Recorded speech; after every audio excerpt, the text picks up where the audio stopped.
ભારતીય જનતા પાર્ટીની આ double engine સરકારનો ચહેરો આજે ફરી એકવાર ખુલ્લો પડી ગયો છે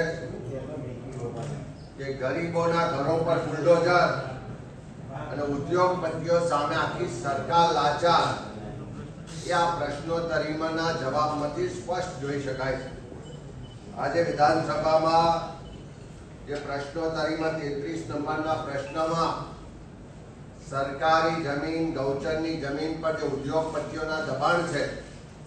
એ બાબતના પ્રશ્નના જવાબમાં જે સરકારે જવાબ આપ્યો છે કે હજીરા ખાતે Arcelor Mittal steel India company છે એના દ્વારા સરકારી જમીન એટલે કે 173 હેક્ટર જમીન પર દબાણ કરવામાં આવ્યું છે અને આ પહેલી વખત નહીં, છેલ્લા કેટલાય વર્ષોની વિધાનસભાની પ્રશ્નોત્તરી જોશો તો દર વખત સરકાર રેકોર્ડ પર મૂકે છે કે આ કંપની દ્વારા અલગ અલગ સર્વે નંબરમાં કેટલાય વર્ષોથી દબાણ કરવામાં આવ્યું છે અને કેટલા વર્ષોથી દબાણ એના પુરાવા પણ છે। સરકારે રેકોર્ડ પર કહ્યું છે કે કેટલીક જમીનો પર 38 વર્ષથી દબાણ છે, કેટલીક જમીનો પર 36 વર્ષથી દબાણ છે, કેટલીક જમીનો પર 33 વર્ષથી દબાણ છે, 30 વર્ષથી દબાણ છે। એવી 173 હેક્ટર જમીન પર એક જ ઉદ્યોગપતિ એક જ કંપનીનું દબાણ છે। સરકાર માને પણ છે કે દબાણ છે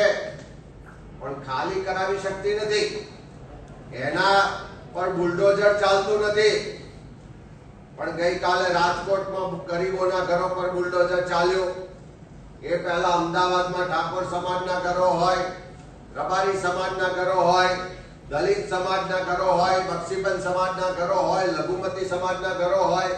કે અંબાજીમાં બુલડોઝર ચાલે, વેરાવળ સોમનાથમાં બુલડોઝર ચાલે, દ્વારકામાં બુલડોઝર ચાલે, મંદિરો પર બુલડોઝર ચાલે, લોકોના ઘરો આશિયાના પર બુલડોઝર ચાલે। પણ આ ડબલ એન્જિનની સરકારમાં એટલી પણ હિંમત નથી કે 30 વર્ષ પછી પણ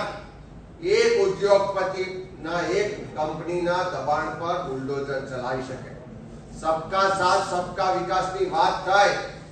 પણ સબકા સાથ લીધા પછી આ સરકાર ગરીબોનો વિનાશ કરી રહી છે। ઉદ્યોગપતિઓ સામે લાચારી જે રીતે આ સરકારની આ જવાબમાં દેખાય છે એનાથી સ્પષ્ટ થાય છે કે આ સરકાર ગરીબ વિરોધી સરકાર છે અને ઉદ્યોગપતિઓ સામે લાચાર સરકાર છે। આ પ્રશ્નોત્તરીમાંથી સરકારનો ચાલ ચરિત્ર અને ચહેરો સ્પષ્ટ થઈ ચૂક્યો છે કે સબકા સાથ સબકા વિકાસ ખાલી સૂત્રમાં છે, સાચા અર્થમાં જે બહુમતી સમાજ છે, જે ગરીબ મધ્યમ વર્ગ છે એની વિરોધી આ સરકાર છે